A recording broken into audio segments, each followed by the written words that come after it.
Welcome to the eCave for another episode of my Commodore 1801 monitor. If you're interested in that, by all means step inside.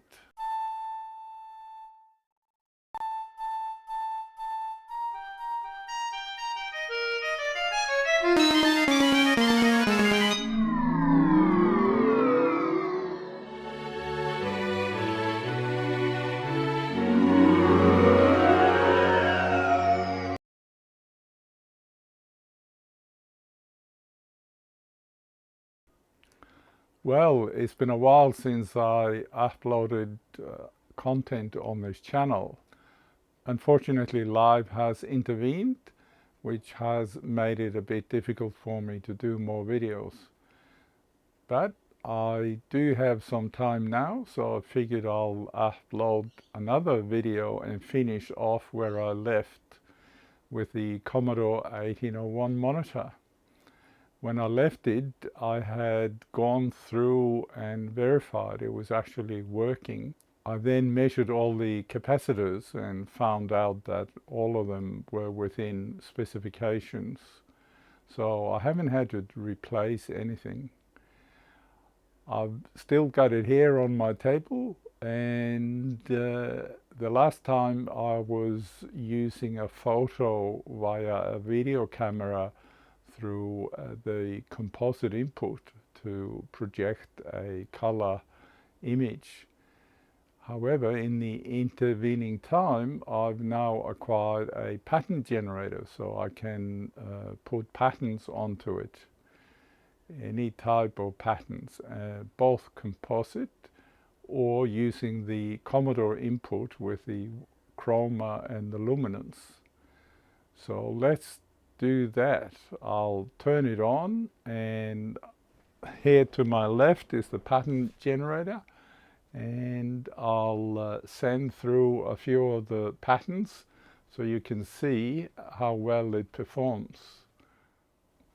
So I'm back. I've shifted the equipment a bit because I'm focusing a camera on the monitor so you can better see the screens that the pattern generator will cycle through.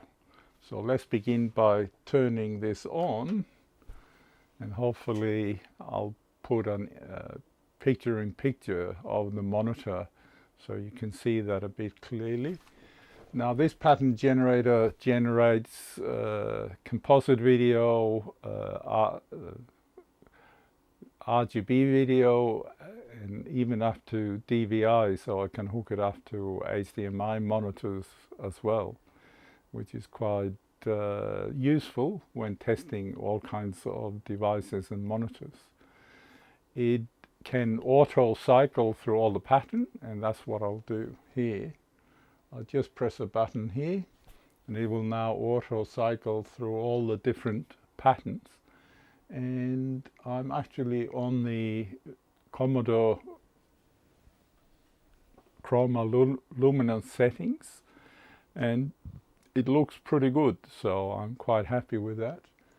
As you can see, the thing looks pretty good, in good nick, and all the test patterns come out nicely, so I don't have to worry. The only thing I notice is the character screen. It seems to flicker a bit, but I think that's just the pattern generator, which isn't sending out good enough resolution for the characters, or a higher resolution for the characters. So what I'll do next, I'll put the cover on, and we will plug it into a Commodore 64 and see if we can get a game running on it. So how about that? I'm back again with the Commodore 64 hooked up to the monitor. I'll turn it on first so you can see the normal blue-white screen of the Commodore. So let's begin with that. I'll turn on the monitor, and I'll turn on the Commodore 64. Now, This Commodore 64 is the one I featured in episode 1 with the broken key stem. At the time when I powered it on, it just had a black screen.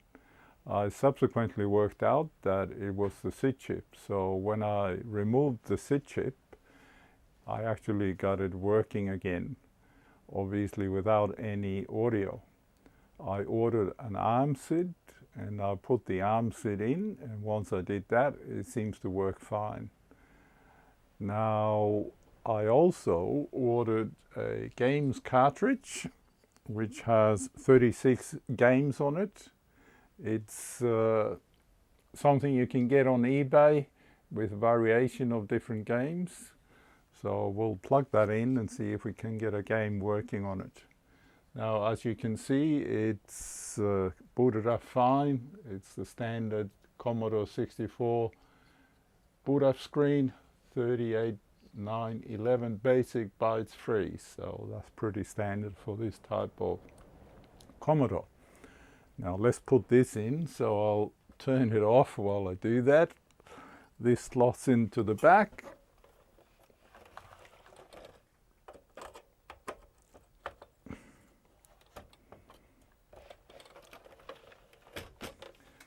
And then we turn it on, and hopefully it should bring up a menu with all the games, and you choose them via the keyboard. Okay, there we are, a fair few. Now let's pick one and we'll get some sounds. And I of course have some Commodore, authentic Commodore joysticks as well. So hopefully this will all work in some way and we'll get a game loaded. Okay.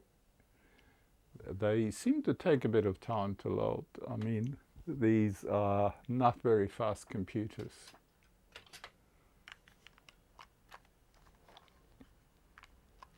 So,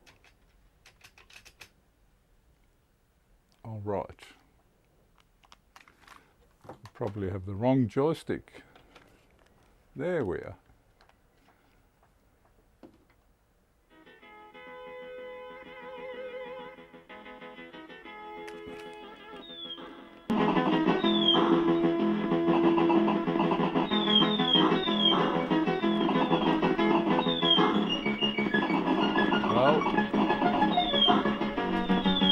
Repeat this and show you a close-up of the screen.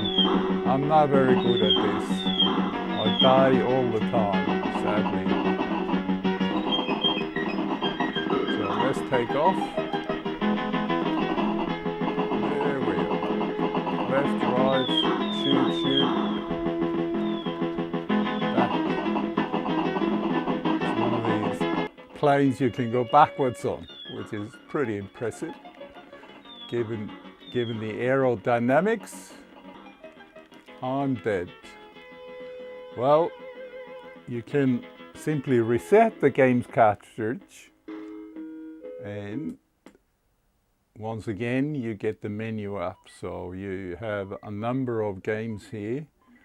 I haven't tried them all, but let's give you a view of another one. This one I haven't loaded. Dragon's Den, 1983. So is it this joystick? I sometimes find that it's the first joystick or the second joystick. Ah, now it's the second one.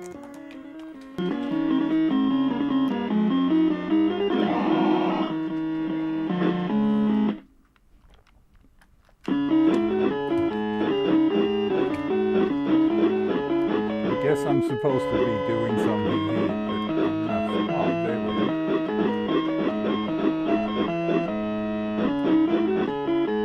go. Yeah, I've no idea. Okay. Pressing the button causes me to jump over these things. Now, what am I supposed to do? I don't know. I'll probably die a horrible death. Anyway, you get the idea. So I'll repeat some of the games, or at least one or two, and do a close-up. And with that, you'll be seeing the screen a bit better. And with that, I'll say thank you for visiting the eCave. Until next time.